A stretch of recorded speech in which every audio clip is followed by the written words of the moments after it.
What to do when smoke alarms activate randomly. Step 1. Check for fire. If there's a fire present, evacuate the residence immediately and call 000 from safety. If there is no fire, proceed to Step 2.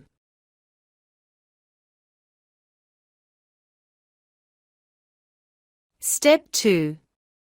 Identify the initiating smoke alarm by locating the unit with the flashing red light. Step 3. Press and hold the hush button for 3 seconds on the initiating smoke alarm with the flashing red light. Pressing hush on the initiating alarm will silence all other interconnected units, so you can then find what caused the alarm. What are the next steps? Hush mode will silence the smoke alarms for a period of 9 minutes.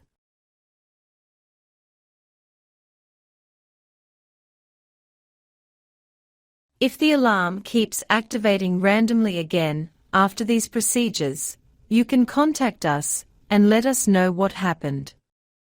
You may likely require an EMI filter installed by your installer, which can help avoid random voltage fluctuations and stop false alarms. Thank you for watching.